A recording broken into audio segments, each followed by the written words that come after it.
عليكم ورحمة الله وبركاته. وعليكم السلام ورحمة الله. الحمد لله الذي أبدل الصلاة والدين والصلاة والسلام على من كان بالجواد بين الماء والدين وعلى آله وصحبه أجمعين. أما بعد أعوذ بالله من الشيطان الرجيم. بسم الله الرحمن الرحيم. ما أتاكم الرسول فخذوه وما نهاكم عنه فانتهوا. صدق الله مولانا العظيم وصدق رسوله النبي الكريم ونحن على ذلك من الشاهدين والشاكرين والحمد لله رب العالمين. الله رب محمد صلى الله عليه وسلم نحن عباد محمد صلى الله عليه وسلم. اللهم صل على سيدنا مولانا محمد محمد الجود والكرم من لا الحلم والحلم الجامع عليه وصحبه وبارك وسلم صلاة وسلاما عليك يا رسول الله. মুআজ্জাজ উলামায়ে আহলে সুন্নাত ও সম্মানিত উপস্থিতি ও পর্দানশীল ইসলামিক মা ও ভগ্নীগণ, আলহামদুলিল্লাহ, যাবতীয় প্রশংসা মহান রব্বুল আলামিন, মহান স্রষ্টা, সর্বদ্রষ্টা, সর্বনিয়ন্তা, রিজক দাতা, পালনকর্তা রব্বে কায়নাত সুবহানাহু ওয়া তাআলার জন্য অতঃপর হুজুরে আকরাম রহমতে আলাম নূরে মুজাসসাম নবীয়ে মুআজ্জাম রাসূলে আকরাম সাহিবে জুদ ও করম মালিক ও হল ও হারাম সাহিবে লওহে কলম মাদানী তাজদার মক্কি সরকার সৈয়দে আবরার ও আখিয়ার সৈয়দুল মুরসালিন খাতুমুন নবিয়্যিন আনিসুল গারিবিন রাহমাতুল আশিকিন মুরাদুল মুস্তাকিন শাফিউল মুযনিবিন রাহমাতুল লিল আলামিন নবী মুহাম্মদুর রাসূলুল্লাহ সাল্লাল্লাহু তাআলা আলাইহি ওয়াসাল্লাম কে হাজির ও নাজির, ইলমে গায়বের সংবাদদাতা, আলিমে মাকানা আমায়াতুল খবরদাতা, জীবিত নবী, হায়াতুন নবী, নূরুন নবী, শাফাআতকারী নবী, রাহমাতুল লিল আলামিন নবী মনে করে একবার মহব্বত সহকারে উচ্চ স্বরে ভক্তি ভরে প্রাণ খুলে সুমধুর কণ্ঠে একবার দরুদ শরীফ পাঠ করেন। আল্লাহুম্মা সাল্লি আলা সাইয়্যিদিনা মাওলানা মুহাম্মদ ওয়া আলি সাইয়্যিদিনা মাওলানা মুহাম্মদ সাল্লাল্লাহু তাআলা আলাইহি ওয়াসাল্লাম। আজিজানে মুহতারাম, আপনাদের দানে, আপনাদের সহযোগিতা, আপনাদের সহানুভূতিতে, আপনাদের আর্থিক সাহায্যে যাকে আহলে সুন্নাত ওয়াল জামাতের এই মাদ্রাসা দীর্ঘদিন ধরে পরিচালিত হয়, সেই মাদ্রাসার উন্নতি কল্পে উন্নয়নের উদ্দেশ্যে পবিত্র সভার আয়োজন করা হয়েছিল। সভা প্রায় শেষ লগ্নে পৌঁছে গিয়েছে। আমন্ত্রিত ওলামায়ে কেরামগণের আলোচনা শুনলেন ব্রাদার আল ইসলাম। মা বোনদেরকে বলে, মা বোনেরা উঠছেন উঠেন, তবে কথা বলিয়েন না। প্রত্যেক মা বোনের কাছে অনুরোধ করি যে আপনারা কথা বলিয়েন না, আপনাদের আওয়াজটা বন্ধ করুন, যেন লাউড স্পিকার পর্যন্ত না আসে। আজিজানে মুহতারাম, খুব সংক্ষিপ্ত আকারে স্বল্প সময়ের মধ্যে দুই একটি বিষয় নিয়ে আলোচনা করব, তারপরে ইনশাআল্লাহ আমার আলোচনার সমাপ্তি ঘোষণা করব। ইসলামিক ক্যালেন্ডার মোতাবেক যে মাসটি আরম্ভ হয়েছে, এই মাসটির নাম হলো শাবানুল মুআজ্জাম। ভালো করে শোনেন, আর মা বোনেরা যারা বসে আছেন তারাও শোনেন। এই শাবান, এই মাসটির নাম শাবান মাস। ইসলামিক ক্যালেন্ডার মোতাবেক অষ্টমতম মাস শাবানুল মুআজ্জাম, শাবান মাস। আল্লাহ তাআলা আমাদেরকে যে কয়েকটি গুরুত্বপূর্ণ মাস দিয়েছেন, তার মধ্যে একটি মাস হলো শাবান মাস। একে মা বোনেরা গ্রাম্য ভাষাতে শবে বারাতের মাসও বলে। আপনাদের দেশে কি বলে? জি, একটু কথা বলতে হবে। শবে বারাতের মাস। আজিজানে মুহতারাম, এই মাসটি একটি গুরুত্বপূর্ণ মাস, নবীর প্রিয় মাস। আমার নবী পাক সাহেবে লাউলাক সাল্লাল্লাহু তাআলা আলাইহি ওয়াসাল্লাম রমজান মাস ব্যতিরেকে অন্য 11টি মাসের মধ্যে সর্বাপেক্ষা সর্বাধিক রোজা রাখতেন এই শাবান মাসে।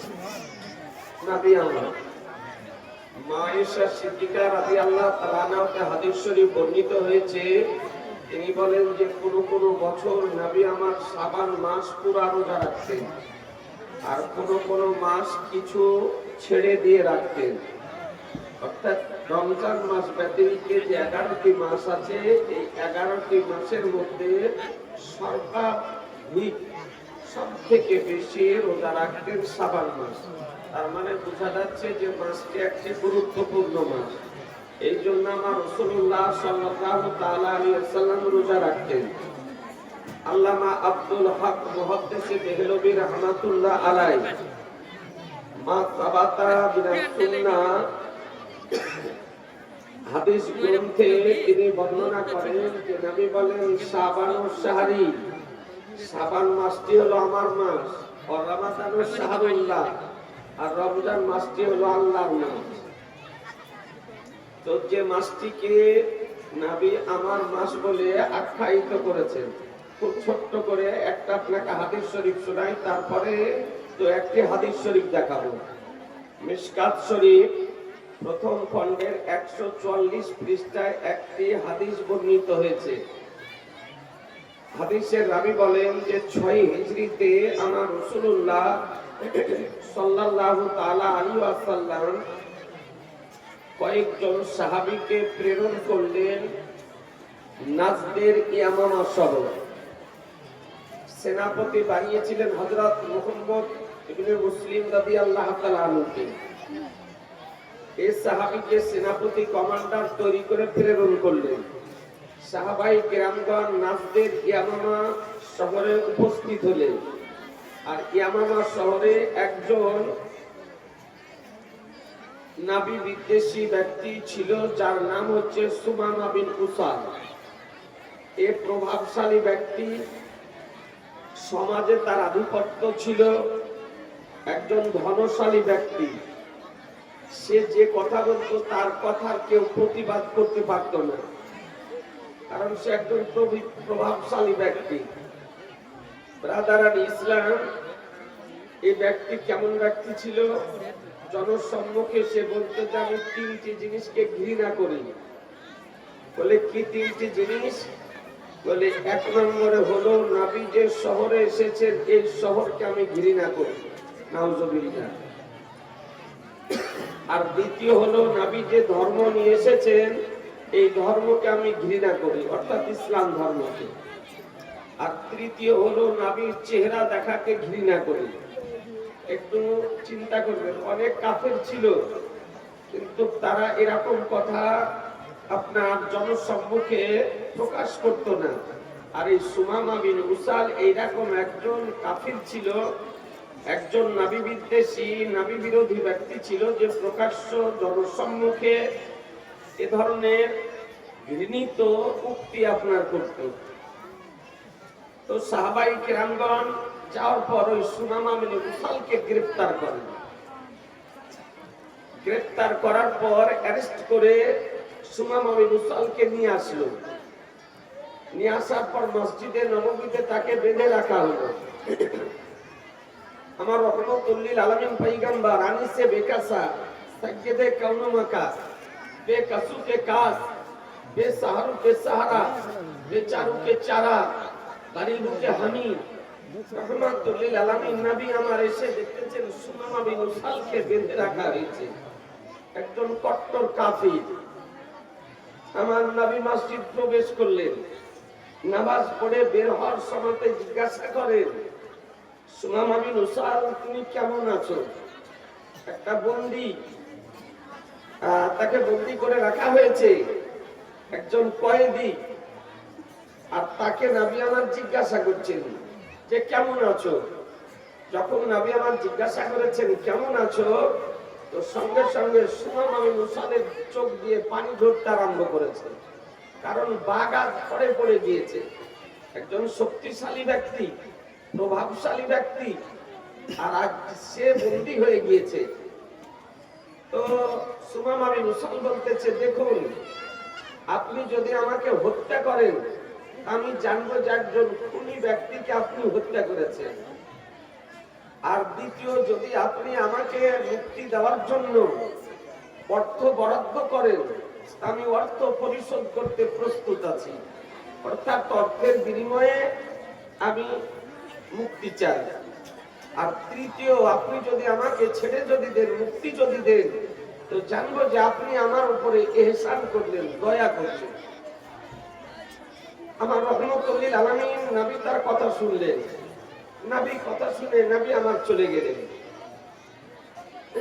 প্রথম দিন হলো, দ্বিতীয় দিন একই প্রশ্ন, একই উত্তর। তৃতীয় দিন আবার একই প্রশ্ন, একই উত্তর।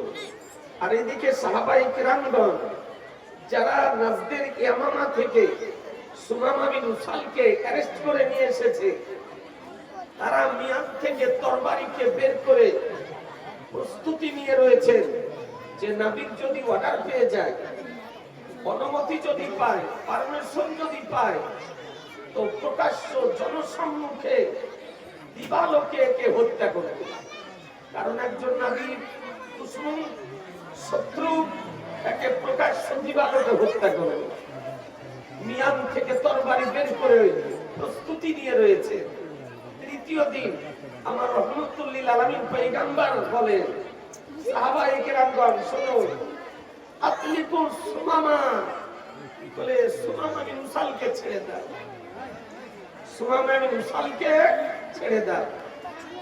একটু চিন্তা করুন, নবীর কি চরিত্র, নবীর কি আদর্শ, নবীর কি আচার আচরণ, ব্যবহার যা কি ছিল, একটু লক্ষ্য করুন।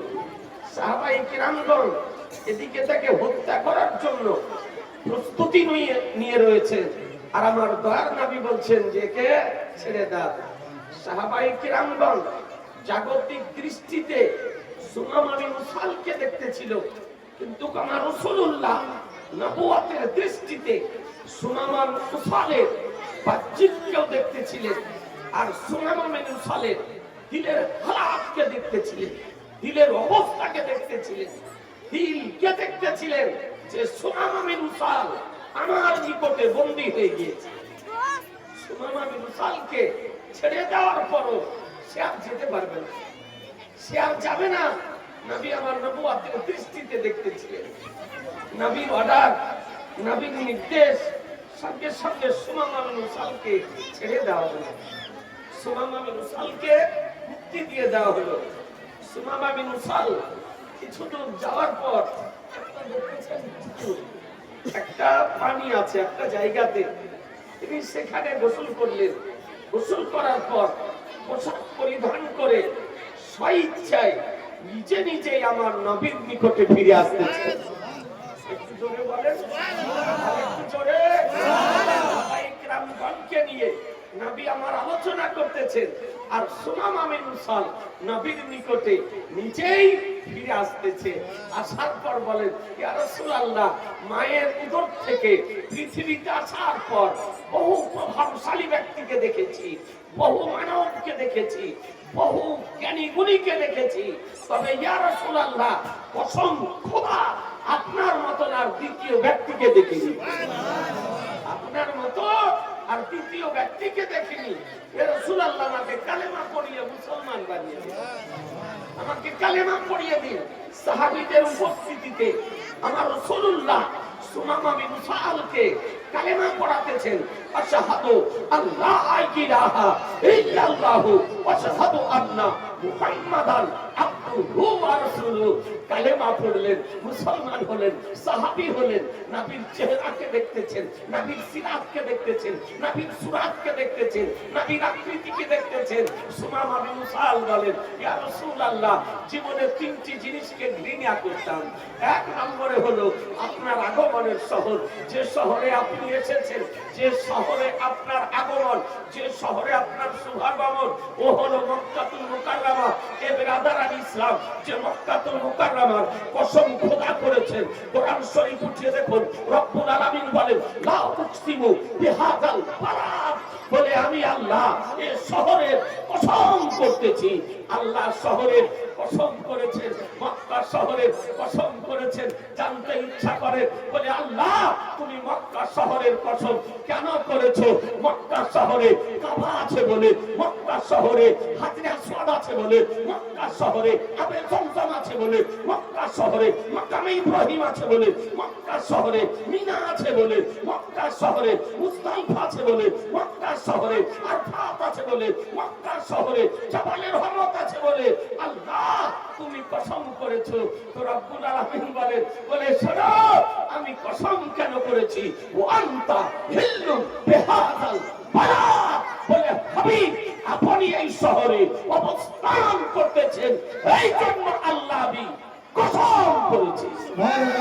নারে তাকবীর, নারে তাকবীর, নারে রিসালাত, নারে রিসালাত, আজমতে মুস্তাফা, আজমতে মুস্তাফা, নারে তাকবীর, নারে রিসালাত। কোরআন শরীফ থেকে বোঝা গেল যে মক্কা শহরের কসম খোদা কেন করেছেন, কারণটা কি?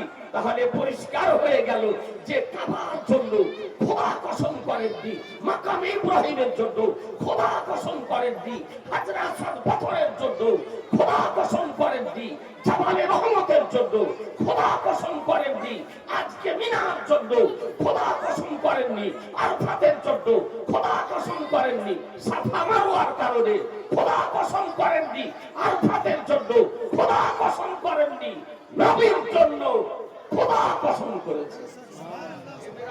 ইসলাম আপনাদেরকে বলতে চাই, এই শহরকে ঘৃণা করত, নবীর উপর ঈমান আনয়ন করার পর, মুসলমান হওয়ার পর বলতেছে ইয়া রাসূলুল্লাহ এই মক্কা শহর হলো আমার নিকটে সর্বশ্রেষ্ঠ শহর, যে শহরে আপনার শুভাগমন। ইসলাম বলে ইয়া রাসূলুল্লাহ আপনি যে ধর্ম এনেছেন, আপনি যে ধর্মের প্রচার করেছেন, ইসলাম ধর্ম, এ ধর্ম পৃথিবীর বুকে সর্বশ্রেষ্ঠ, সর্বাপেক্ষা আমার নিকটে প্রিয়। আজকে আপনার পবিত্র চেহারা, নূরময় চেহারা, আলোকময় চেহারা, উজ্জ্বলময় চেহারা, বরকতময় চেহারা আপনার আমার নিকটে আমার প্রাণ অপেক্ষা প্রিয়।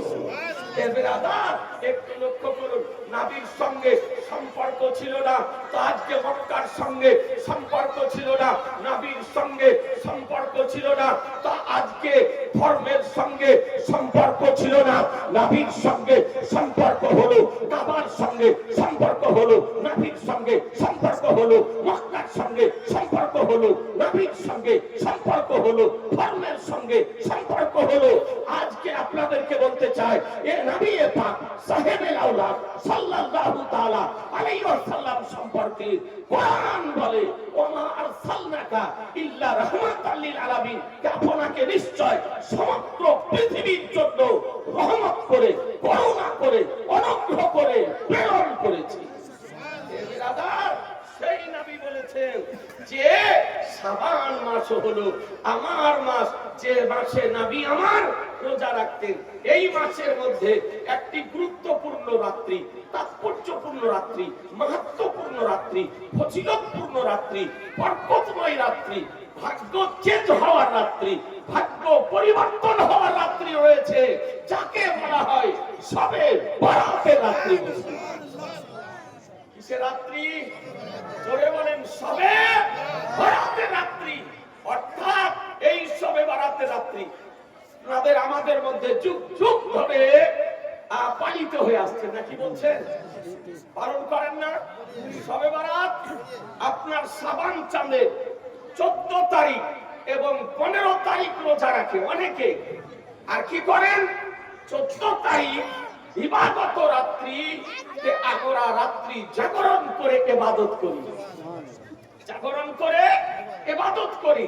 আজিজানে মুহতারাম, বর্তমান সময় এমন কিছু অনভিজ্ঞ ব্যক্তি, এইরকম কিছু জ্ঞানপাপী ব্যক্তি, এইরকম কিছু অজ্ঞ ব্যক্তি, এইরকম কিছু আপনার জাহেলে মুরাক্কাব সোশ্যাল মিডিয়াতে বেরিয়েছে। আজকে তারা এই ভালো কাজের বিরোধিতা করতেছে, বলছে শবে বরাত পালন করা বেদাত হারাম। পালন করা যাবে না। বলছে জাহান্নামে যাওয়ার জন্য শবে বারাতের একটি রোজা রাখাই যথেষ্ট। অর্থাৎ কেউ যদি শবে বারাতে একটি রোজা রাখে শবে বারাতের মনে করে, তো বলছে আর কিছু যদি না করে তো এটাই জাহান্নামে যাওয়ার জন্য যথেষ্ট। তার মানে ও সোজা জাহান্নামে যাবে। আচ্ছা বলে, রোজা রাখা ভালো না খারাপ? ভালো, নেক কাজ না? তাহলে নেক কাজ করলে নেকি হয় না গুনাহ হয়? নেকি হয়। এই 24 পরগনার দিকের একজন বেরিয়েছে, আপনার নাম তো নিতে ইচ্ছা করে না, কিন্তু এই তরুণ যুবকদেরকে হেফাজতের জন্য বলতেছি, আগে রাজমিস্ত্রির কাজ করতে। এই রাজমিস্ত্রির কাজ করতে করতে মারুতি নিয়ে আপনার ভিক্ষা করে বেড়াতো গ্রামে গ্রামে চাঁদা দিয়ে, এখন সোশ্যাল মিডিয়াতে হয়েছে আপনার বক্তা। জি, আর নাম লোকে বলে মুমতাজুল, আরবি লেখাপড়া জানে না। আর কেউ যদি যাচাই করতে চান তো কাসিল্লাতে বসিয়ে দেন, বসান, তার সঙ্গে বসিয়ে দেখেন যে আরবি পড়তে জানে না, আরবি পড়তে জানে না, মিশকাত পড়তে জানে না, বুখারী পড়তে জানে না, মুসলিম পড়তে জানে না, বাংলা দু একখান বই ব্যাগে করে ঘুরে বেড়ায়। যদি তার কোনো কেউ মান্যকারী থাকে আপনারা পক্ষ অবলম্বন করিয়েন না, আপনার নিরপেক্ষ অবলম্বন করুন। আর এই কাসিল্লা আপনি একদিন বসিয়ে আলোচনার ব্যবস্থা করে দেখেন যে পড়তে জানে কি সত্য বলছি না মিথ্যা বলছি। রাধারানী ইসলাম যেটা বাস্তব কথা সেটা বলছি। সে বলছে শবে বারাতের একটি রোজা রাখা যথেষ্ট জাহান্নামে যাওয়ার জন্য। আমাদের পার্শ্ববর্তী দেশ এক জাহেল বেরিয়েছে, সে আপনার বলছে কত বছর বলেছে যে 15 তারিখ অর্থাৎ 14 তারিখ দিবাগত নিসফে শাবানের রাত্রি জাগরণ করে মসজিদে ইবাদত করা অপেক্ষা বেশ্যালয়ে গিয়ে রাত্রি যাপন করা ভালো। নাউজুবিল্লাহ বলবেন না? বলছে যে বেশ্যালয়ে বেশ্যাখানাতে গিয়ে রাত্রি কাটানো ভালো মসজিদে রাত্রি জাগরণ করে ইবাদত করা অপেক্ষা। নাউজুবিল্লাহ বলবেন। রাধারানী ইসলাম তবে আপনাদেরকে বলতে চাই, আচ্ছা এই যে বাতিলপন্থী গায়র মুকাল্লিদ ওয়াহাবি বস্তি, আজকে তারা যারা এই কথাগুলি বলতেছে তাদের কথাটা বাস্তব না অবাস্তব কথা? অবাস্তব কথা। আচ্ছা শবে বারাতে রোজা রাখা সম্পর্কে কোন হাদিস শরীফ আছে না নাই? আপনাকে একটা ছোট ছোট করে হাদিস শরীফটি দেখায়। আজি জানে মোহতারাম, আমার নবী পাক সাহেবে লাউলাক সাল্লাল্লাহু তাআলা আলাইহি ওয়াসাল্লাম এই সম্পর্কে আপনার কি বলেন? দেখুন আমার রহমতুল লিল আলামিন পয়গম্বর এই সম্পর্কে কি বলেছে দেখুন। আন আলী ইবনে আবি তালিব قال قال رسول الله صلى الله عليه وسلم اذا كانت ليله النصف من شعبان فقوموا ليلها وصوموا نهارها فإن الله ينزل فيها لغروب الشمس إلى السماء الدنيا فيقول على من مستغفر لي فأغفر له على مستبدك فأرزقه على مبتلي فأعافيه على كذا حتى يطلع الفجر। সুবহানাল্লাহ জোরে বলেন সুবহানাল্লাহ। হাদিসটি কোথায় আছে? ইবনে মাজাহ শরীফ লেবানন বাইরুতের প্রিন্ট পেজ নাম্বার 272, হাদিস নাম্বার 1388। ইবনে মাজাহ শরীফ ভারতীয় প্রিন্ট পেজ নাম্বার 100, মিশকাত শরীফ ভারতীয় প্রিন্ট পেজ নাম্বার 115। সুবহানাল্লাহ বলবেন না? এবার রাধারানী ইসলাম হাদিসটির বাংলা অনুবাদ করেন। হযরত আলী ইবনে আবি তালিব রাদিয়াল্লাহু তাআলা বলেন যে আমার রাসূলুল্লাহ সাল্লাল্লাহু আলাইহি সাল্লাম বলেন, যখন নিসফে শাবানের রাত্রি হবে অর্থাৎ 14 তারিখ দিবাগত রাত্রি হবে, রাত্রি আগে আসে দিন পরে আসে।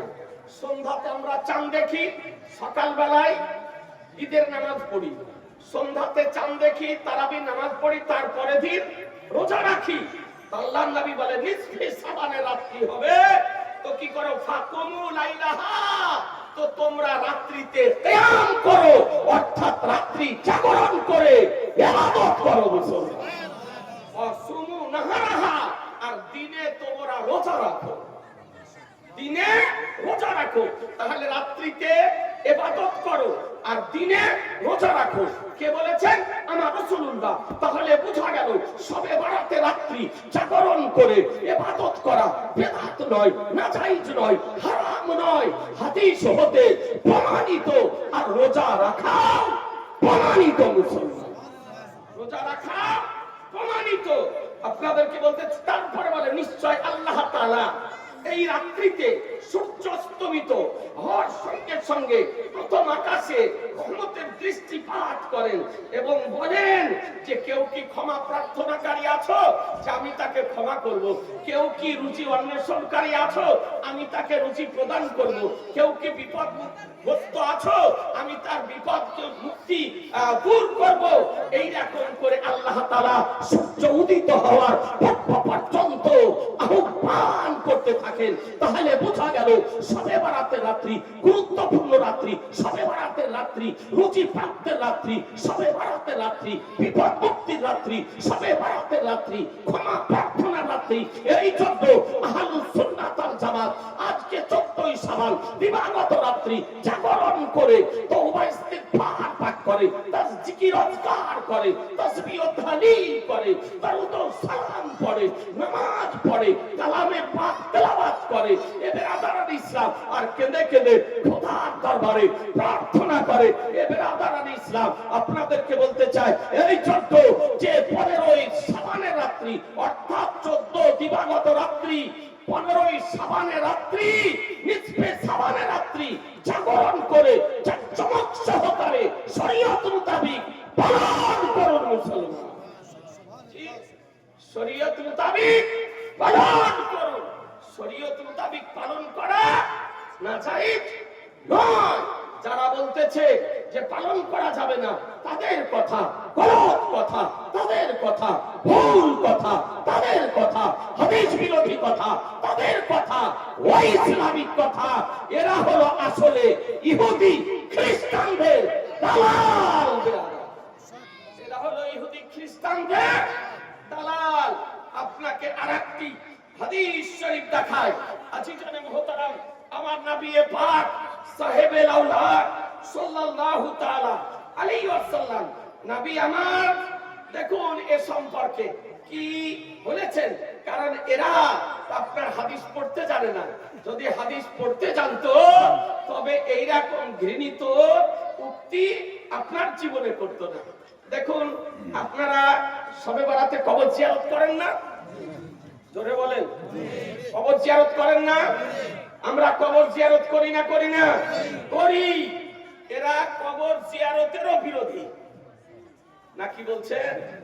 কবর জিয়ারত, মৃত ব্যক্তি পিতা মাতা দাদা দাদি নানা নানি আত্মীয় স্বজন কবরে শায়িত আছে, তাদের জন্য দোয়াটা করতে পর্যন্ত বাধা দেয়। কি ওই দলে যাওয়া চলবে? ওই বাধা দেওয়া দলে যাওয়া যাবে? সমর্থন করা চলবে? আশ্রয় দেওয়া চলবে? প্রশ্রয় দেওয়া যাবে? সাবধান মুসলমান। দ্বিতীয় হাদিস শুনুন। রাদারান ইসলাম عن عائشة قالت خطبت النبي صلى الله عليه وسلم ذات ليلة فقرأت أطلبه فإذا وأبي البقي رافع رأسه إلى السماء فقال يا عائشة كنت تخافين أن يحيف الله عليك ورسوله قالت قد قلت وما بي ذلك ولكني ظننت إنك أتيت بعد نسائك فقال إن الله تعالى ينزل ليلة النصف من شعبان إلى السماء الدنيا لأكثر من عدد شعر غنم كلب। সুবহানাল্লাহ, বলেন সুবহানাল্লাহ। হাদিসটি কোথায় আছে? ইবনে মাজাহ শরীফ, আরবি কিতাবুস সালাত, হাদিস নাম্বার 1389, পেজ নাম্বার 198, আপনার প্রিন্ট দারুস সালাম রিয়াদ, সৌদি আরব। এ বেরাদারান ইসলাম, হাদিসটির বাংলা অনুবাদ শুনেন। হযরত মা আয়েশা সিদ্দিকা রাদিয়াল্লাহু তাআলা আনহা বলেন যে আমি এক রাত্রিতে রাসূলুল্লাহ সাল্লাল্লাহু তাআলা আলাইহি সাল্লামকে পেলাম না। মা আয়েশা সিদ্দিকা রাদিয়াল্লাহু তাআলা আনহার গৃহে নবী আমার আরাম করতেছিলেন। গভীর রাত্রিতে মা আয়েশা সিদ্দিকা রাদিয়াল্লাহু তাআলা আনহা জাগ্রত হওয়ার পর নবীকে খুঁজছেন, তো নবীকে পেলেন না। আমার নবী নাই। তো মা আয়েশা সিদ্দিকা রাদিয়াল্লাহু তাআলা বলেন আমি সাল্লাল্লাহু আলাইহি সাল্লামকে খোঁজার জন্য বেরিয়ে গেলাম। যে নবী আমার কোথায় গেলেন, নবীকে খোঁজার জন্য বেরিয়ে গেলাম। তো দেখি যে নবী সাল্লাল্লাহু আলাইহি সাল্লাম জান্নাতুল বাকিতে দাঁড়িয়ে আছেন। জান্নাতুল বাকি কি? জান্নাতুল বাকি কবরস্থান। মদিনা শরীফের কবরস্থানের নাম জান্নাতুল বাকি, যেখানে হাজার হাজার সাহাবীদের মাজার শরীফ আছে। আর ওই জায়গাতে মায়েশা সিদ্দিকা রাদিয়াল্লাহু তাআলা মাজার শরীফ ছিল, হযরত উসমান গনি রাদিয়াল্লাহু তাআলা আপনার মাজার শরীফ ছিল। মাজারগুলি বাঁধা ছিল। মাজারগুলিকে এই ওয়াহাবি নাজদি সরকার আসার পর বুলডোজার চালিয়ে মিসমার করে দিয়েছে, মিসমার করে দিয়েছে, নিশ্চিহ্ন করে দিয়েছে। আপনাদেরকে বলতে এরা কোন দল? এরা মাজারকে ধ্বংস করার দল, পীর ওলি আউলিয়াদের মাজার ধ্বংস করা দল। জান্নাতুল বাকি কবরস্থানে নবী আমার আরাম করতেছেন, দাঁড়িয়ে আছেন। তো নবী সাল্লাল্লাহু আলাইহি সাল্লাম মস্তক মোবারককে আকাশের দিকে উঠিয়ে তিনি দাঁড়িয়ে আছেন। তো নবী সাল্লাল্লাহু আলাইহি সাল্লাম বলেন, আয়েশা তুমি কি এরকম ভয় করতেছো যে আল্লাহ ও তার রাসূল তোমার উপরে অত্যাচার করেছে? তো মায়েশা সিদ্দিকা রাদিয়াল্লাহু তাআলা বলেন, জি না, আমি এটা মনে করিনি যে আল্লাহ ও তার রাসূল আমার উপর অত্যাচার করেছেন। বরং আমার ধারণা যে আপনি অন্য কোন পবিত্র স্ত্রীর গৃহে গিয়েছেন, অর্থাৎ আপনি কোন স্ত্রীর ঘরে গিয়েছেন, বাড়ি গিয়েছেন, গৃহে গিয়েছেন, এটাই আমার ধারণা ছিল।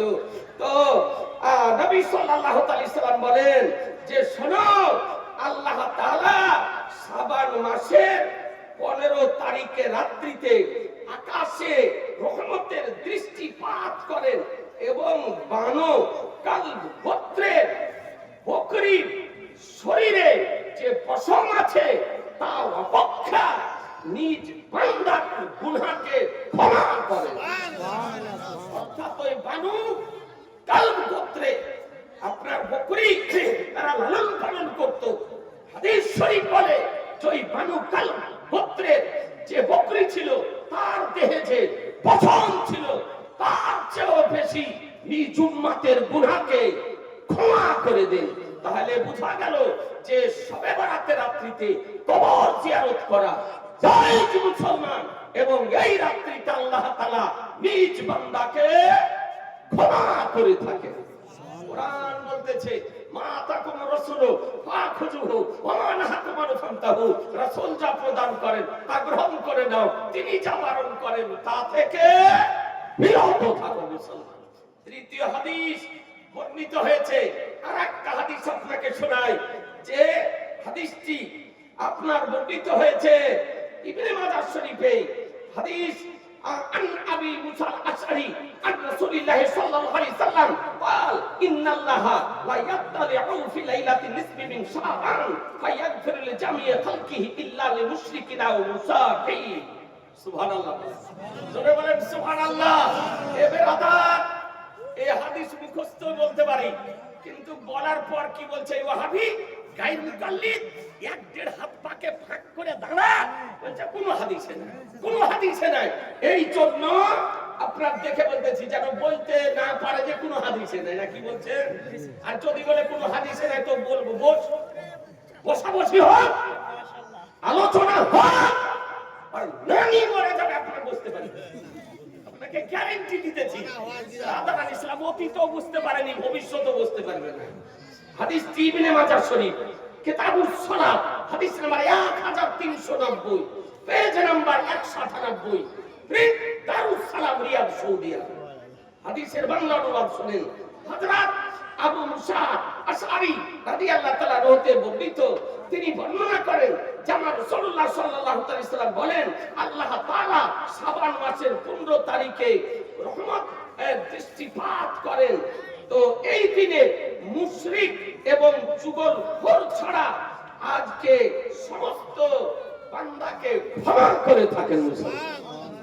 মুশরিককে ক্ষমা করেন না, আর চুগলখোরকে ক্ষমা করেন না। তবে যদি চুগলখোর তওবা যদি করে নেয়, মুশরিক যদি তওবা করে ইসলাম যদি গ্রহণ করে নেয়, তবে ক্ষমা করেন, কিন্তু কোন অবস্থাতে ক্ষমা করেন না। তাহলে বোঝা গেল যে এই রাত্রি কত গুরুত্বপূর্ণ গুরুত্বপূর্ণ রাত্রি। এই জন্য মহাগ্রন্থে বলবি আল্লাহ তাআলা বলেন ফিহা ইফরাকু কুল্লু আমরিন হাকিম। এই মহামান্বিত রাত্রিতে আল্লাহ তাআলা সমস্ত হিকমতময় কর্মকে বন্টন করে থাকেন। এমন গুরুত্বপূর্ণ রাত্রি, তাৎপর্যপূর্ণ রাত্রি, মাহাত্ম্যপূর্ণ রাত্রি, ফজিলতপূর্ণ রাত্রি, যে রাত্রিতে আল্লাহ মানুষের হায়াতকে মওত, উত্থান, পতন সবকিছু বন্টন করে থাকেন মুসলমান। সুতরাং আমরা শবে বারাত পালন করার পক্ষে না বিপক্ষে? একটু দুই হাত তুলে বলতে হবে পক্ষে না বিপক্ষে? আমরা শবে বারাতে পক্ষে। এবারে আদারান ইসলাম। আচ্ছা, তাহলে আপনি বুঝতে পারলেন তিনটি হাদিস হতে যে শবে বারাতে রোজা রাখাও জায়েজ হাদিস হতে, আর 14 তারিখ দিবাগত রাত্রি ইবাদত করা জায়েজ। এই শবে বারাতে আপনারা আমরা হালুয়া খাই? হ্যাঁ, কথা বলছেন না রে? চিন্তা করিয়েন না, মা বোনেরা গিয়েছে, বিরিয়ানি আছে। জি, আপনাদেরকেও দিবেন নাকি না? ভাইদেরকে দিবেন না ইনশাআল্লাহ?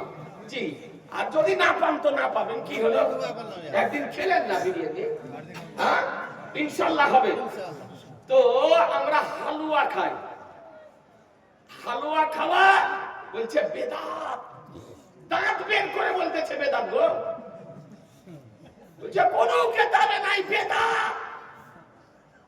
আবার ওকে যদি দাওয়াত করে খাওয়ান তো খেয়ে নেন। বাস্তব কথা বলছি, অনেকের বিহাই আছে, বিহান আছে, ওর বিহান করতে জানে না, তো বিহাই খাবে কেমন করে? কারণ আমাদের মা বোনেরা তৈরি করতেও জানে, আমরা খেতেও জানি না, কি বলছেন? আর ওদের মা বোনের তো জোরে তৈরি করা নাই, তার মানে ওর মা করেনি, তোর ভিটিও জানে না তৈরি করতে।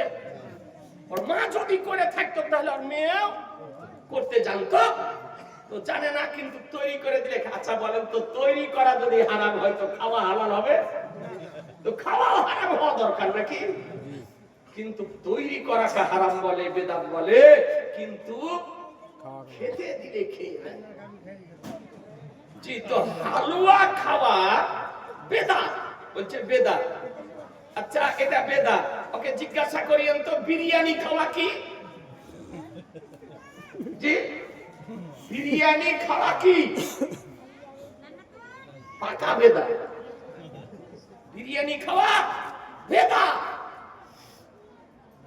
ফ্রাইড রাইস খাওয়া বেদাত, পোলাও খাওয়া বেদাত, পোল্ট্রি মুরগির মাংস খাওয়া বেদাত, জার্সি গরুর দুধ খাওয়া, আর আপনার মাংস খাওয়া, ইনজেকশনের সাইজে যে গরু হতেছে বেদাত। ঈদ বকরা ঈদের দিন রেডিমেড লাছা সামাই খাওয়া বেদাত। তো ওই সময়তে বেদাতের মশলা মনে পড়ে না? ঈদের দিন যেদিন বাড়িতে লাছা সামাই রান্না করে, করেন না? রেডিমেড কিনে করেন না, বা বাড়িতে তৈরি করে করে, এটা বেদাত। এটা খাওয়ার সময় বেদাতের মশলা মনে পড়ে না? পোল্ট্রি মুরগির মাংস চাটা চাট খেতেছে, বেদাতের মশলা মনে পড়ে না? বিরিয়ানি খাওয়ার সময় বেদাতের মশলা মনে পড়ে না? হাইব্রিড টমেটোর খাওয়ার সময় বেদাতের মশলা মনে পড়ে না? ওলকপি, ফুলকপি, বাঁধাকপি খাওয়ার সময় বেদাতের মশলা মনে পড়ে না? লাইট আর শাক খাওয়ার সময় বেদাতের মশলা মনে পড়ে না? ওগুলো জায়েজ, ওগুলো জায়েজ। আর বেদাত কি? হালুয়া। হালুয়া, হালুয়াতে জ্বলন কেন জানেন? জি, ওদের জ্বলনের কারণ আছে যে হালুয়ার সম্পর্ক আমার নবীর সঙ্গে। হালুয়ার সম্পর্ক আমার নবীর সঙ্গে, এই জন্য ওদের শরীরে জ্বলন। আচ্ছা, হালুয়া খাওয়া হাদিসে আছে না নাই? বলবো? এবার আদারান ইসলাম একটা মাত্র আপনাকে হাদিস দেয়, টাকা তো খুব দিলেন। জি, টাকা খুব দিয়েছেন, কেউ বাকি যদি থাকেন তো 1100 টাকা দেন, 2 মাস পরে দিয়ে দিয়ে। ব্রাদার ইসলাম, কেউ যদি বাকি থাকে মাত্র 1100 টাকা। হাদিসটা আপনাকে দেখিয়ে দিই না, একজন এরকম যুবক যে 2 মাস 4 মাস পরে আপনি দিবেন, হ্যাঁ তুমি দিবা, সুবহানাল্লাহ, লেখারও লোক নাই, তুমি নিজে নিজে লিখেলাও, দিয়ে দিয়ে দিয়ে আলহামদুলিল্লাহ 1100 টাকা দিয়েছে। আর একটা ভাইদের না 1100 টাকা মাদ্রাসা 2 মাস 4 মাস পরে দিয়ে দিয়ে 1100 টাকা হাদিসটি শুনিয়ে দিয়ে আপনাকে। এরা হাদিস খুঁজে পায় না, আবু জাহালের দৃষ্টিতে খুঁজতেছে, এই জন্য আপনার হাদিস খুঁজে পায় না। দেখুন এই হাদিসটির নাম হলো মিশকাত শরীফ, এটা মিশকাতুল মাসাবি। মৌলবি হতে গেলে পড়তে হয়, এখন কেউ যদি মৌলবি না হয় তো তো পড়েনি, মৌলবি হতে গেলে পড়তে হয়, প্রত্যেকটা মাদ্রাসাতে পড়ানো হয়। এটা লেবানন বাইরুতের প্রিন্ট নিয়ে আসিয়েছি, ভারতীয় প্রিন্ট আছে মিশকাত শরীফ, কিন্তু ভারতীয় প্রিন্টে হাদিস নম্বর নাই, এই জন্য ও আপনার হাদিসের হ বুঝে না, জীবনে কোনোদিন মাদ্রাসার দরজা চোখে দেখেনি, মোবাইলে টানাটানি করে, অথচ মৌলবীকে বলছে হাদিস নম্বর কত, হাদিস নম্বর ইটা জিজ্ঞাসা করা ইটা উঠবে না, হাদিসের নম্বর জিজ্ঞাসা করা বেদাত, অথচ ও জিজ্ঞাসা করতেছে যে হাদিস নম্বর কত। ব্রাদার ইসলাম এই কারণে নিয়ে আসা, এটা হচ্ছে দ্বিতীয় খণ্ড, এই দ্বিতীয় খণ্ডের 92 পৃষ্ঠা, হাদিস নাম্বার 4182। কত বললাম? 4182 নম্বর হাদিস, Lebanon বাইরুতের print.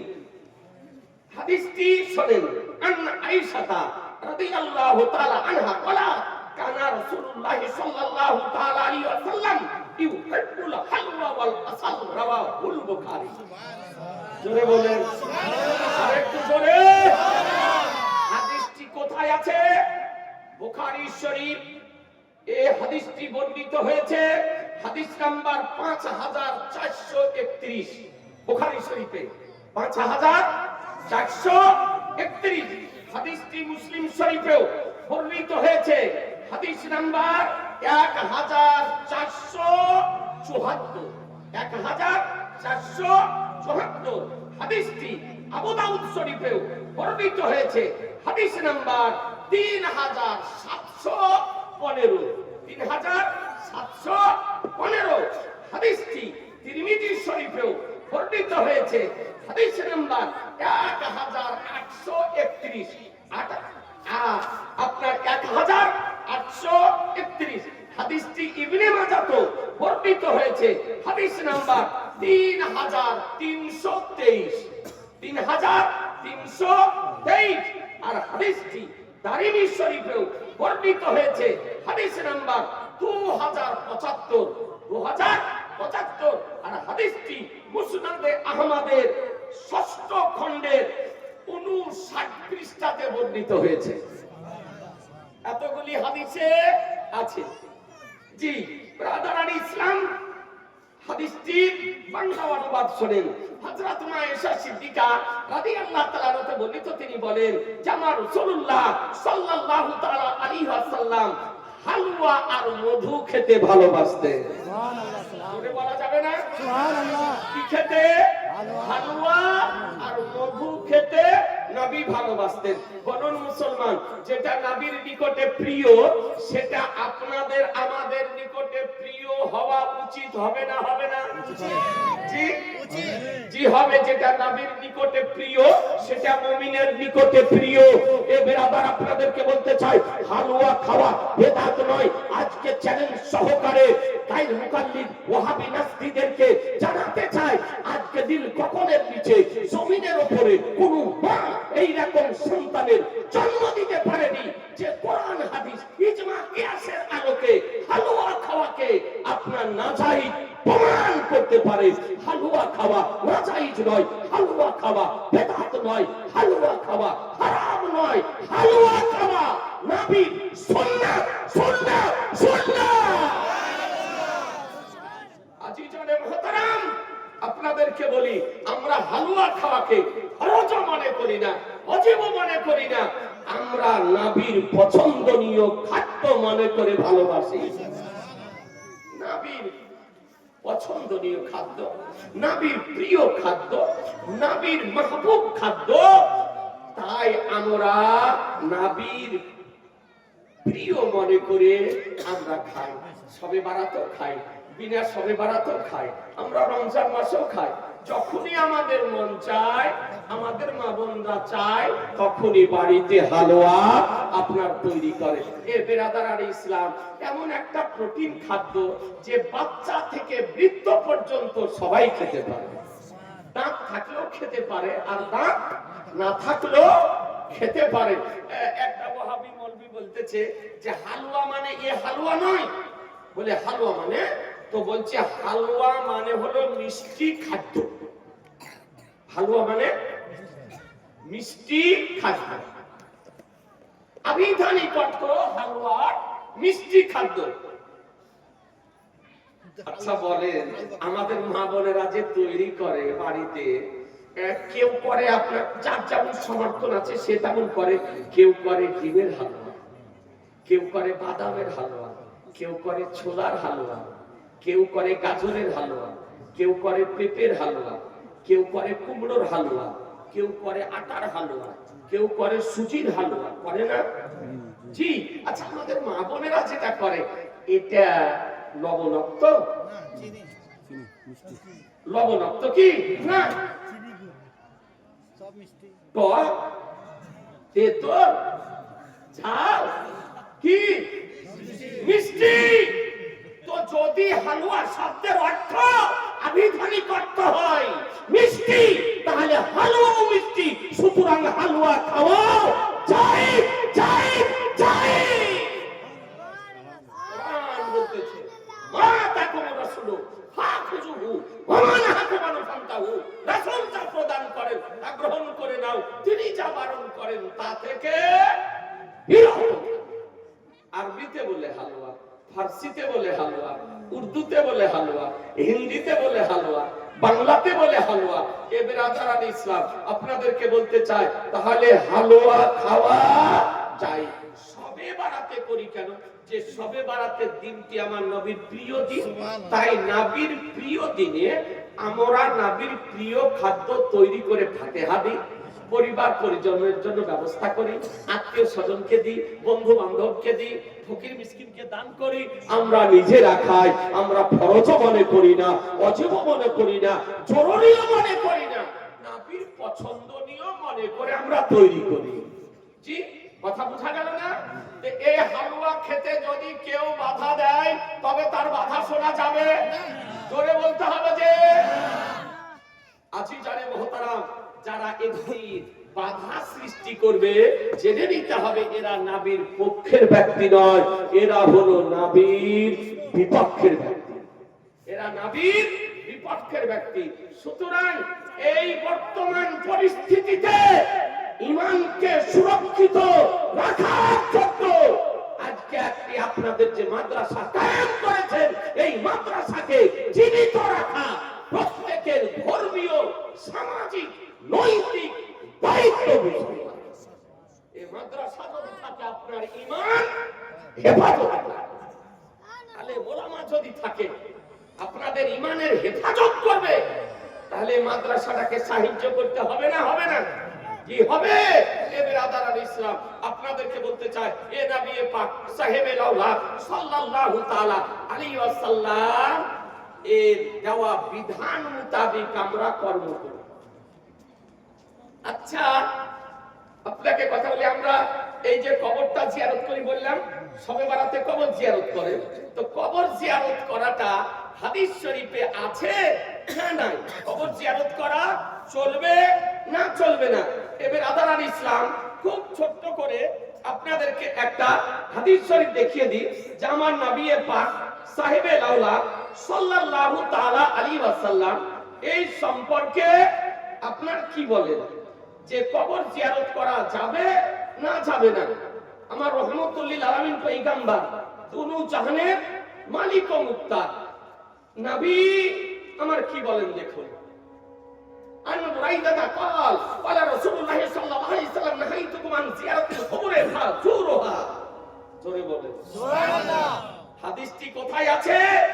Muslim Sharif, Lebanon বাইরুতের print, page number 398, হাদিস নাম্বার 2260। 2260 মুসলিম শরীফ, ভারতীয় প্রিন্ট, প্রথম খণ্ড, 314 পৃষ্ঠা। মিশকাত শরীফ, প্রথম খণ্ড, ভারতীয় প্রিন্ট, 154 পৃষ্ঠা। হাদিস শরীফ বর্ণিত হয়েছে, একাধিক হাদিস শরীফ। দেখুন হাদিসটির বাংলা অনুবাদ। হযরত বুরাইদা রাদিয়াল্লাহু তাআলা বলেন যে আমার রাসূলুল্লাহ সাল্লাল্লাহু আলাইহি সাল্লাম বলেন, আমি তোমাদেরকে কবর জিয়ারত করতে নিষেধ করেছিলাম, তো তোমরা কবর জিয়ারত করো। কবর জিয়ারত করো। হাদিসটি, এই হাদিসটির মধ্যে আরেকটি জিনিস আছে। দেখুন, প্রথমে আল্লাহর নবী সাল্লাল্লাহু আলাইহি সাল্লাম কবর জিয়ারত করতে নিষেধ করেছিলেন। কখন? ইসলামের প্রথম সময়কালে, যখন নতুন ইসলাম ধর্ম সাহাবায়ে কিরামগণ গ্রহণ করতেছিলেন। তো প্রথমে আল্লাহর নবী বললেন যে তোমরা কবর জিয়ারত করো না। কেন? এই যারা নতুন ইসলাম ধর্ম গ্রহণ করতেছিলেন সাহাবীগণ, কারো পিতা কারো মা, তারা কুফর অবস্থায়, মুশরিক অবস্থায় মারা গিয়েছে। তো এই জন্য আল্লাহর নবী বললেন যে তোমরা কবর জিয়ারত করো না। ওই সময় তখন মুসলমানের কবর ছিল না, মুশরিকের কবর, কাফিরদের কবর। আরেকটা আল্লাহর নবী বারণ করেছিলেন, যখন কুরবানি করা প্রচলন হলো, কুরবানি করা শুরু হলো, আল্লাহর নবী বলেছিলেন কুরবানির মাংস 3 দিনের অতিরিক্ত খেও না। এটা হাদিস। কুরবানির মাংস 3 দিনের অতিরিক্ত খেও না, আর কবর জিয়ারত করো না। এটা একটা হাদিস। পরবর্তীতে যখন সাহাবায়ে কেরামগণ ইসলাম ধর্ম গ্রহণ করলেন, মুসলমানের কবর হতে শুরু করলো, সাহাবায়ে কেরামগণ ইন্তিকাল করতে লাগলেন, তখন আল্লাহর নবী বললেন যে এখন তোমরা কবর জিয়ারত করো, তোমরা কবর জিয়ারত করো। তো প্রথমে বললেন কবর জিয়ারত করো না, তারপরে বলছেন কবর জিয়ারত করো। তো কোনটার উপর আমল করবেন? এই যেটা করতে বলা হলো পরের হাদিস, এটার উপর আমল করতে হবে। ওই পূর্বের হাদিসের উপরে আমল করা যাবে না। এই পাগলের দল, ভেড়ার দল, এই বুঝে না যে আগের হাদিস কোনটার পরের হাদিস কোনটা। জি, যদি বুঝতাম তো জীবনে কোনোদিন কবর জিয়ারত করতে বারণ করতো না। জি, প্রথমকার হাদিসটা মানসুখ হয়ে গিয়েছে, কবর জিয়ারত করো না, এই বিধানটা মানসুখ হয়ে গিয়েছে। পরে আল্লাহর নবী বলতেছেন কবর জিয়ারত করো। এটা হলো নাসিক, এটার উপর আমল করতে হবে পরের হাদিসের উপরে। আর পূর্বের হাদিসটা আর হুকুম রহিত হয়ে গিয়েছে। হাদিসে আছে কিন্তু তার হুকুম রহিত হয়ে গিয়েছে। কুরবানির মাংস 3 দিনের অতিরিক্ত খেতে। এখন বলেন কুরবানির মাংস 5 দিন 7 দিন 10 দিন ধরে মানুষ খায় না? সত্য কথা বলেন। ওই যারা বেদাতের ফতোয়াবাজি করতেছে ওরাও খায় না?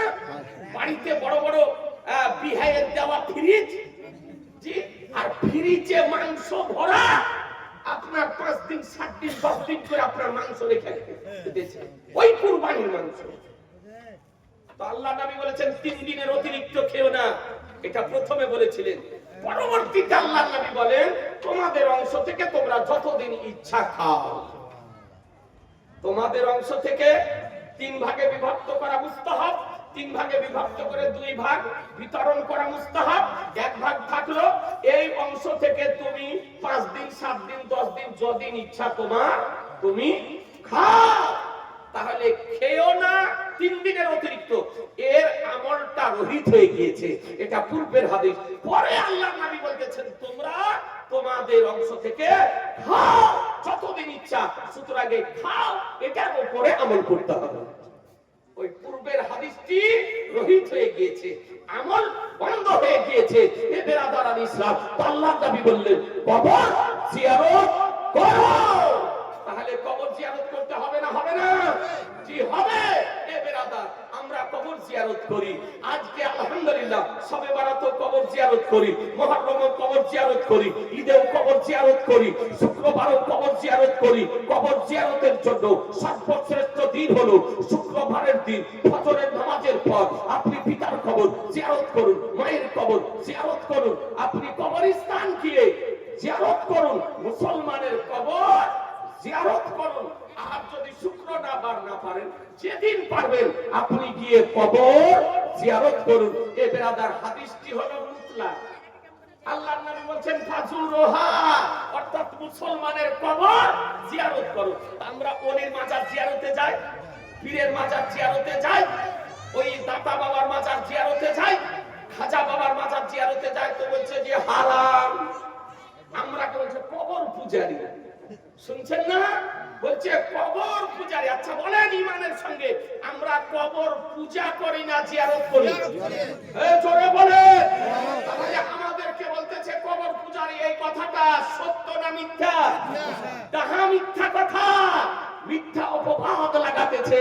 আমরা তো পূজার বিরোধিতা করি, যে আল্লাহ ছাড়া অন্য কাউকে সাজদা করা যাবে না, একমাত্র আল্লাহকে সাজদা করা যায়। তো ওরা আপনার মাজারে যাওয়াকে বিদআত বলতেছে, হারাম বলতেছে। আজকে আপনাদেরকে বলতে চাই বিরাদারানি ইসলাম, এমন কোন মা সন্তানের জন্ম দেয়নি যে কবর জিয়ারতে যাওয়াকে আপনার নাজায়েজ হারাম প্রমাণ করতে পারে। আল্লাহর নবী বলতেছেন ফাজুরুহা, তোমরা কবর জিয়ারত করো, পিতার কবর জিয়ারত করো, মায়ের কবর জিয়ারত করো, মুসলমানের কবর জিয়ারত করো, দাদার কবর জিয়ারত করো, দাদির কবর জিয়ারত করো, নানার কবর জিয়ারত করো, নানির কবর জিয়ারত করো, মৌলবীর কবর জিয়ারত করো, ইমামের কবর জিয়ারত করো, কারীর কবর জিয়ারত করো, হাফেজের কবর জিয়ারত করো, মুহাদ্দিসের কবর জিয়ারত করো, মুফাসসিরের কবর জিয়ারত করো, ওলির কবর জিয়ারত করো, শহীদের কবর জিয়ারত করো, পীরের কবর জিয়ারত করো, গাউসের কবর জিয়ারত করো, খাজার কবর জিয়ারত করো, রাজার কবর জিয়ারত করো, দাতার কবর জিয়ারত করো। এক কথায় মুসলমান যদি হয় তবে তার কবর জিয়ারত করা চাই।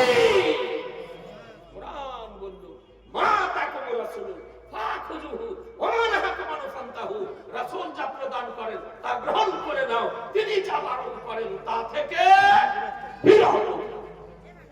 কথা বোঝা গেল না? এ বিরাদারান ইসলাম, তাই আপনাদেরকে বলি সামনে শবে বারাত আসতেছে, কবর জিয়ারত করুন আর আপনি শবে বারাত পালন করুন। তবে একটা কথা মনে রাখবেন, আল্লাহর ওলির কবর জিয়ারত করার নিয়মটা কি বলবো? বলছেন না? আপনারা জিয়ারতে যান তো আল্লাহর ওলিদের কবর জিয়ারত করার নিয়ম কি বলবো? একটা ভাই 500 টাকা দেন, দেখি আপনাদের জজবা কেমন। এই কারো পকেটে নাই, না হলে নিচে নিচে নিয়াত করে নেন, হাত উঠিয়ে দিয়ে দিব। 500 টাকা মাদ্রাসার জালসা তো। এরে বাবা, একজনে নাই গো, ওইদিকে একজনা উঠিয়েছে নাকি লাল সোয়েটার। বাবু তুমি নিচে নিচে নিয়াত করে নাও, 2 দিন 10 দিন 5 দিন পরে এসে দিয়ে দিও। এদিকে একাতে হবে, এ ভাই দিবে 500 টাকা, এ আরেকটা দিয়ে বিজোড় করে দেন। হাদিস শরীফে আল্লাহু বিতরুন ইউহিব্বুল বিতরা, আল্লাহ হলেন বিজোড় আর বিজোড়কে ভালোবাসেন। একটা ভাই হাত উঠে বিজোড় করে দেন না, ওইদিকে দেখেন যাক আলহামদুলিল্লাহ, দেখেন বিজোড় হয়ে গিয়েছে। নারায়ে তাকবীর, নারায়ে রিসালাত, মসলাকে আলা হযরত 500 টাকা দাতাগণ জিন্দাবাদ, সুবহানাল্লাহ। আমার সরকারে আলা হযরত আজিমুল বারকাত মুজাদ্দিদে দ্বীনুল বিল্লাহ শাইখুল ইসলাম ওয়াল মুসলিমিন হুজ্জাতুল্লাহ ফিল আরদি আয়াতুল মিন আয়াতিল্লাহ মুজিজাতুন মিন মুজিজাতির রাসূল ইমাম ইশক মুহাব্বত ইমাম আহমদ রাজা আলাইহি রহমান রিদওয়ান ফিকহি এনসাইক্লোপিডিয়া ফিকহ শাস্ত্রের ইসলামিক বিশ্বকোষ আলাতাইয়া নববিজ্ঞা ফিকহায়ে রাজাবিজ্ঞা 12 খণ্ডে বিভক্ত জাহাজ সাইজের কিতাব। এবারে সেই কিতাবের 4র্থ খণ্ডে বর্ণনা দিতেছে সুবহানাল্লাহ, যে কোন পীরের ওলির গাউসের খাজা রাজা দাতা কোন আল্লাহর ওলির মাজার যদি জিয়ারতে যান আপনি বাড়ি থেকে যান, ওযু করেন, ওযু করে পায়ের দিক দিয়ে প্রবেশ করেন যদি দরজা থাকে। কোন দিক দিয়ে? পায়ের দিক দিয়ে প্রবেশ করেন। করে ভিতরে যদি জায়গা থাকে তো 4 হাত দূরে দাঁড়ান। কয় হাত? জোরে 4 হাত দূরে দাঁড়ান। যদি বসেন তো বসুন আদব সহকারে, বা যদি দাঁড়িয়ে থাকেন দাঁড়িয়ে আপনি জিয়ারত করুন, ফাতিহা পড়ুন। ফাতিহা পড়ে ইসালে সওয়াব করুন। সাহেবে মাজারের ওসিলা দিয়ে আল্লাহর দরবারে দোয়া করেন। দোয়া শেষ করে আপনি দাঁড়াবেন কেমন করে? কাবার দিকে পিছন করে, মাজারের দিকে মুখ করে। কাবা শরীফের দিকে পিছন হবে আর মাজারের দিকে মুখ হবে। এটা হচ্ছে দাঁড়ার নিয়ম। আপনি ফাতোয়ায়ে আলমগীর উঠিয়ে দেখুন, ফাতোয়ার কিতাব উঠিয়ে দেখুন, এটাই মশলা। রাধারান ইসলাম দোয়া করে মাজারে হাত বুলাবেন না, মাজারে হাত দিবেন না, চুমা দিবেন না, মাথা রাখবেন না, তোয়াফ করবেন না, মাজার স্পর্শ করবেন না। জিয়ারত করে দোয়া আল্লাহর দরবারে করে সাহেবে মাজারের ওসিলা দিয়ে মাজার থেকে পিছু পা হয়ে বেরিয়ে চলে আসুন। এটা হলো মাজার জিয়ারতের উত্তম নিয়ম। কথা বুঝে নিলেন? মনে থাকবে না? অন্য বন্ধু বান্ধবদেরকেও জানিয়ে দিন যে মাজারে যাওয়ার নিয়ম হলো ওযু করে প্রবেশ করো, পায়ের দিক দিয়ে কাবার দিকে পিঠ করে, মাজারের দিকে মুখ করে, 4 হাত দূরে দাঁড়িয়ে ফাতিহা পড়ে জিয়ারত করে দোয়া খাইর করে মাজার থেকে সোজা বেরিয়ে এসো। মাজারে হাত দিও না, মাজারে চুমা দিও না, মাজারে তোয়াফ করিও না, মাজারে চাদরকে স্পর্শ করিও না। কারণ তুমি ওটা করবে আর দেখে বলবো দেখো সাজদা করছে। বুঝছেন? জান চলে যাবে। জি, আপনি দিলেন চুমা আর বলছে সাজদা। বলে না যেন সুন্নি জামাতের উপরে অপবাদ যেন না লাগাতে পারে। এই জন্য আমার আলা হযরত মুজাদ্দিদ হিসাবে সতর্কতা অবলম্বন করে সারা পৃথিবীর মানুষকে আপনার মশলা দিয়ে দিয়েছেন। এই জন্য অনুরোধ করবো, এটাই আদব, মাজারে হাত আপনি দিতে যাবেন না। এবার রাধারানী ইসলাম তাই আপনাদেরকে বলতে চাই, আমার নবী পাক সাহেবে দাওলাত সাল্লাল্লাহু তাআলা আলাইহি ওয়াসাল্লামের দেওয়া বিধান, আমরা সেই বিধানের উপরে আমল করি। একবার দরুদ শরীফ পড়েন, আল্লাহুম্মা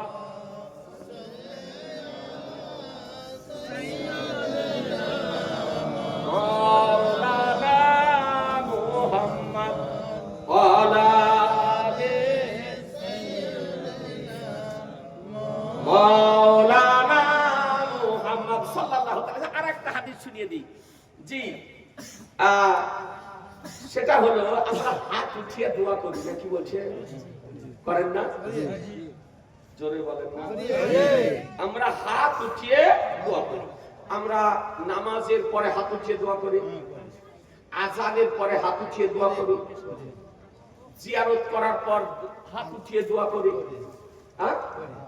ফাতিহাতে হাত উঠিয়ে দোয়া করি, জালসাতে হাত উঠিয়ে দোয়া করি। আমরা দোয়া যখন করি হাত উঠিয়ে দোয়া করি। তো বলছে যে হাত উঠিয়ে দোয়া করা চলবে না। আমাদের কিছু এরকম তরুণ যুবক এরা কিছু না বুঝে ওদেরই কথা শুনে নিচ্ছে গো।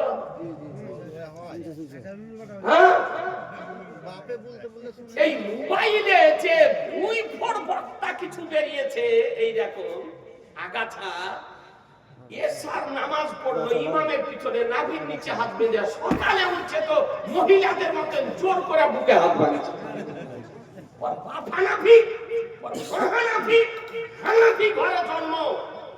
অথচ ওই ইউটিউবে কোন পাগলের ওয়াজ শুনে আপনার দেখাচ্ছে রাতারাতি চেন। এই জন্য নিজের মশলা নিজে জানার দরকার আছে না নাই? যে আচ্ছা আমরা সারা জীবন হাত তুলে দোয়া করে আসছি। আচ্ছা, হাত উঠিয়ে দোয়া করাটা হাদিস শরীফে আছে না নাই? একটা হাদিস শরীফ আপনাদেরকে শুনিয়ে দিই। এ ব্রাদারান ইসলাম, আমার নবী পাক সাহেবে আওলাদ সাল্লাল্লাহু তাআলা আলাইহি ওয়াসাল্লাম এই সম্পর্কে কি বলেন, একটা মাত্র হাদিস শরীফ শোনায়। দেখুন, শোনাবো? জি, দেখুন, এটা মিশকাত শরীফ। এই মিশকাতুল মাসাবির প্রথম খণ্ড, লেবানন বাইরুতের প্রিন্ট। এতে একটা হাদিস শরীফ বর্ণিত হয়েছে 421 পৃষ্ঠায়, 2245 নম্বর হাদিস। 2245 নম্বর হাদিস। এই হাদিসের রাবী হযরত উমর রাদিয়াল্লাহু তাআলা আনহু। আর 422 পৃষ্ঠায় একটা হাদিস শরীফ বর্ণিত হয়েছে 2253। এই হাদিসটি বর্ণিত হয়েছে হযরত আনাস রাদিয়াল্লাহু তাআলা আনহু।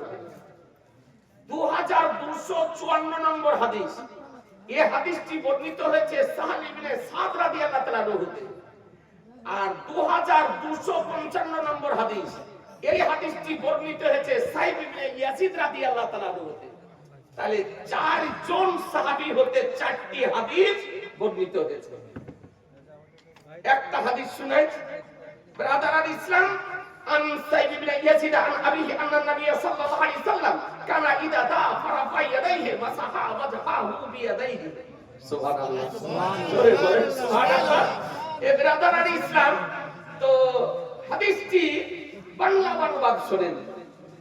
সাইদ ইবনে ইয়াজিদ রাদিয়াল্লাহু তাআলা আনহু বর্ণিত, তিনি নিজ পিতার নিকট থেকে বর্ণনা করেছেন যে নবী সাল্লাল্লাহু আলাইহি সাল্লাম যখন দোয়া করতেন তো দুই হাত উঠিয়ে, সুবহানাল্লাহ, জোরে বলেন, জোরে সুবহানাল্লাহ। নবী দোয়া করতেন কেমন করে? দুই হাত উঠিয়ে। আর কি করতেন? মাসাহা ওয়াজহাহু বিয়াদাইহি।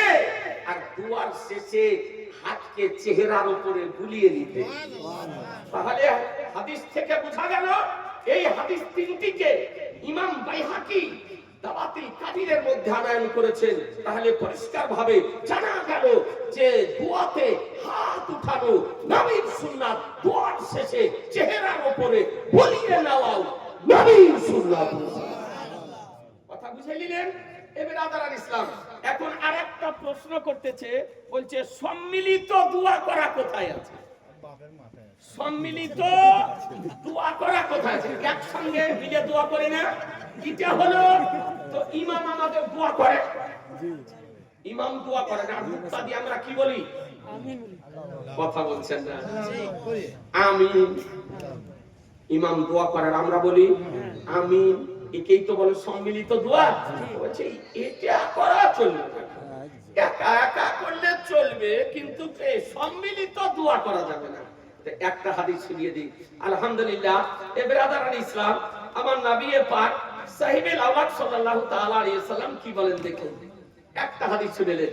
আন হাবিব ইবনে মুসলিমা রাদিয়াল্লাহু তাআলা আনহু قال রাসূলুল্লাহ সাল্লাল্লাহু তাআলা আলাইহি সাল্লাম লা ইয়াজতামি মালাউন ফায়াদউ বা'দুহুম ওয়া ইউ'মিনু বা'দুহুম ইল্লা আজাবাহুল্লাহু তাআলা।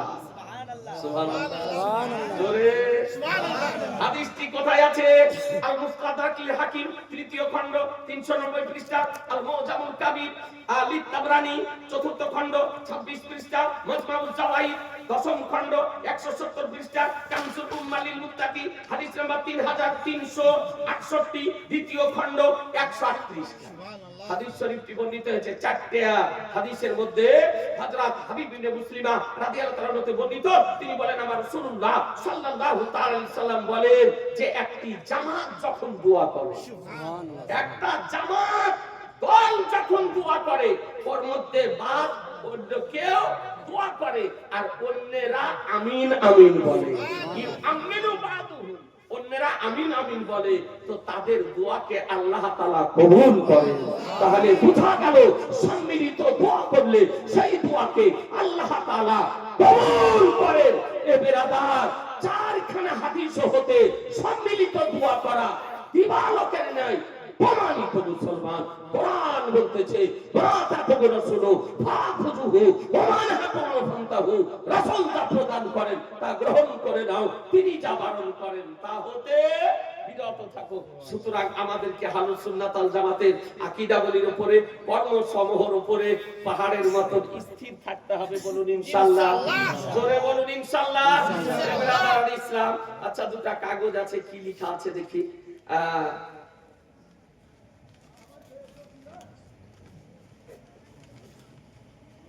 ব্রাদার ইসলাম, প্রশ্ন, কাবা ঘরের ইমাম সুন্নি ওয়াহাবি, কাবা ঘরের ইমাম, মক্কার ইমাম হলো পাকা ওয়াহাবি। কি পাকা ওয়াহাবি?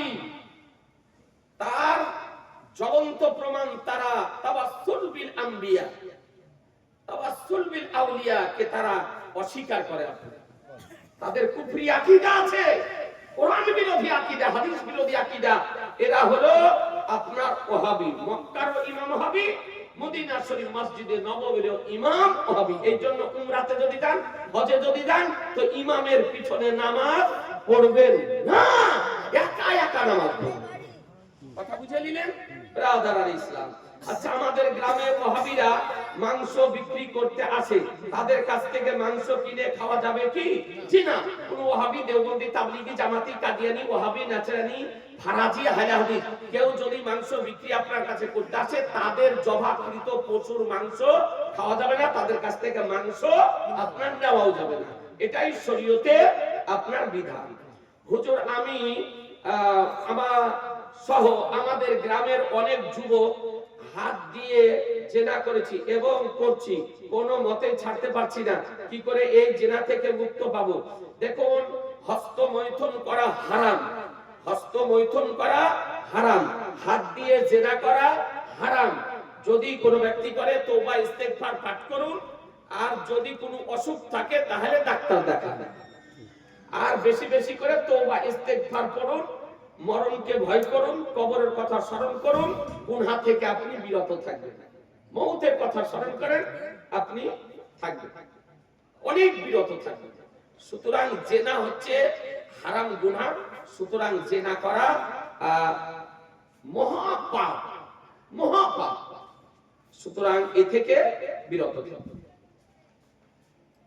আচ্ছা, বেরাদবি লিখেছে গো, বেরাদবি করে থাকলে, ও বেয়াদবি করে থাকলে মাফ করবেন। আসসালামু আলাইকুম। ওয়ালাইকুম আসসালাম। শাবান মাসের চাঁদে 9 তারিখে মরা মানুষের জন্য শবে বারাত করা যাবে কি? জি না। শবে বারাতের সম্পর্ক মৃত ব্যক্তির সঙ্গে আপনার কোন রকমের সম্পর্ক না। এই বেটা একটু এটা কি করো তো, এমনি একটু রেকর্ডিং করে রাখো। 0786 লক যদি লেগে যায়, এমনি রেকর্ডিং করে রাখো, ঠিক আছে? ফাইলে নাই, মেমোরিতে, ভিডিও রেকর্ডিং করে। ব্রাদার ইসলাম, তো শাবান, প্রথম প্রশ্ন, শাবান মাসের চাঁদে 9 তারিখে মরা মানুষের জন্য শবে বারাত করা যাবে কি? জি না। শবে বারাত করা, শবে বারাত 9 তারিখও নয়, 7 তারিখও। শবে বারাত কত তারিখে? 14 তারিখ দিবাগত রাত্রি, 14 তারিখ 15 তারিখ হচ্ছে শবে বারাত। আপনার বাবা মারা যাক, মা মারা যাক, যে মারা যাক না কেন, আপনার শবে বারাত, ওই শবে বারাত করা যাবে না। আপনি দোয়া করবেন, তাতে কোনো অসুবিধা নাই। এটা মা বোনদের কাজ, এটা মা বোনদের, এটা কুসংস্কার একটা, যে ছেলে মারা গেলে, বাবা মারা গেলে শবে বারাত করতে হয়। এর কোনো অস্তিত্ব শরীয়তে নাই। শবে বারাতের সঙ্গে শবে বারাতের কোনো সম্পর্ক নাই, আপনার করাও যাবে না। আচ্ছা, স্বামী স্ত্রীর মধ্যে হাসি মজাকে একে অপরকে তালাক বললে কি তালাক হবে কি হবে না? এর কোন পরামর্শ আছে কি? সে হাসি মজাকে হোক আর রাগ করে হোক, যদি কেউ স্ত্রীকে তালাক দেয়, 1 তালাক যদি দেয় 1 তালাক হবে, 2 তালাক যদি দেয় তো 2 তালাক হবে, 3 তালাক যদি দেয় তো 3 তালাকই হবে। কথা বুঝে নিলেন? কেউ যদি বলে হাসি মজাকে ওকে জবাই করে দিয়েছি, মার্ডার করে দিয়েছি, তোকে জজ ছেড়ে দিবে? জি না। হাসি মজাকে তালাক দিলে তালাক হবে, আর রাগ করেও তালাক দিলে তালাক আপনার হয়ে যাবে। নতুন কবর তাড়াতাড়ি ভেঙে বসে যাওয়া ভালো নাকি অনেক দিন দাঁড়িয়ে থাকা ভালো? দেখুন, এটা কোন প্রশ্ন? আপনি মাটি দিলে কোন কবর হয়তো তাড়াতাড়িও ধসে যেতে পারে, কোন কবর কিছুদিন পরেও ধসতে পারে। ও তো ধসবে, মাটি নিচে আপনি বাঁশ দিয়েছেন, এটা তো ধসবে। আচ্ছা, ফরজ গোসলের ওযু কয়টি ও কি কি? দেখুন, ফরজ গোসলে আপনার ওযু না, প্রথম ফরজ গোসলের নিয়ম হচ্ছে যে 3 বার কুল্লি করা। 3 বার কি করা? কোন জায়গাতে, শরীরের কোন জায়গাতে নাপাক যদি থাকে তাহলে নাপাকটা ধৌত করে দিলেন, দিয়ে 3 বার কুল্লি করলেন, আর 3 বার নাকে পানি চড়ালেন। তারপরে পুরো নামাজের মতন করে ওযু করা, এটা মুস্তাহাব। নামাজে যেমন ওযু করেন ওই রকম ওযু করে নিয়ে দিয়ে পুরো শরীরে পানি প্রবাহিত করা, ধৌত করা, এটা হলো ফরজ গোসলের নিয়ম। আচ্ছা, পীর সাহেবের পায়ে চুমু দেওয়া যাবে কি? কারণ আমাদের পার্শ্ববর্তী এলাকাতে পীর আছে, তিনার পায়ে অনেকে চুম্বন দেন। দেখুন, অরিজিনাল পীর যদি হয়, খাঁটি পীর যদি হয়, পীর ওলি, আলেমে হাক্কানি, আলেমে রব্বানি, ওস্তাদ, তারপরে বাবা মা, এদের হাতে পায়ে চুমা দেওয়া যায়। শুধু পীরের নয়, পীর ওলি আউলিয়া, বাবা মা, তারপরে ওস্তাদ, আলিমে রব্বানি, আলেমে হাক্কানি, এদেরও হাতে এবং কদমে ঠোঁট দিয়ে চুমা দেওয়া যায় না। আচ্ছা, আমি সুন্নি জামাতের এবং আমার কিছু বন্ধু আছে যারা ওয়াহাবি, যদি তাদের কোনো আত্মীয় মারা যায় তাহলে কি আজই জানাজাতে অংশগ্রহণ করতে পারবো? জি না, আপনার যেমনই আত্মীয় হোক, যদি ওয়াহাবি যদি হয়, নাস্তি যদি হয়, তারপরে আহলে হাদিস যদি হয়, দেওবন্দি যদি হয়, তাবলিগি যদি হয়, তাদের কুফরি আকীদা যদি থাকে, তবে তাদের জানাজার নামাজ পড়া যাবে না, আর তাদের জানাজাতে অংশগ্রহণ করাও যাবে না, আর তাদের পিছনেও নামাজ পড়া আপনার যাবে না। সুতরাং আপনাদেরকে অনুরোধ করি এই মশলাগুলির উপরে অবশ্যই জানতে চেয়েছেন, ভালো। আর একটা ভাই মশলা কাগজ লিখেছিলেন, তো কাগজটা হারিয়ে কোথায় গেল নাকি, যে সুন্নি ওয়াহাবির ছেলেমেয়ের বিবাহ পড়ানো জায়েজ কিনা? জি না, ওয়াহাবি এবং সুন্নি ছেলেমেয়ের বিবাহ সুন্নি মোতাবেক পড়ান, আর যেমন মোতাবেকই পড়ান, বিবাহ হবে না, বিবাহ পড়ানো জায়েজ নয়। আর একটা মশলা জিজ্ঞাসা করেছেন যে মেয়েরা যদি ডিভোর্স যদি দেয়, তালাক যদি দেয় ছেলেকে, তবে তালাক হবে কিনা? মনে রাখবেন, একজন মেয়ে তালাকের মালিক নয়, তালাকের মালিক হলো স্বামী। তালাকের মালিক কে? স্বামী। কোন মহিলা যদি তার স্বামীকে 100 বার ডিভোর্স যদি করে, তালাক যদি দেয়, তো তালাক হবে না, ওরই আপনার স্ত্রী হয়ে থাকবে। সুতরাং স্বামী তালাক দিলে তালাক হবে, তারপরে ইদ্যত অতিবাহিত করে অন্য জায়গাতে বিবাহ করতে পারে। তাই বলে মেয়ে স্বামীকে ডিভোর্স করে দিয়ে অন্য জায়গাতে বিবাহ করলে বিবাহ হবে না, আর সারা জীবন জেনা হবে। সুতরাং মেয়ের ডিভোর্স শরীয়তে আপনার জায়েজ নয়। যাক ব্রাদারান ইসলাম, এখানেই আমার আলোচনার সমাপ্তি ঘোষণা করছি, কারণ বিরিয়ানি ঠান্ডা হয়ে গেল, আপনারাও কষ্ট পেলেন আর আপনারা কবে কষ্ট দিলাম, রাগ করলেন।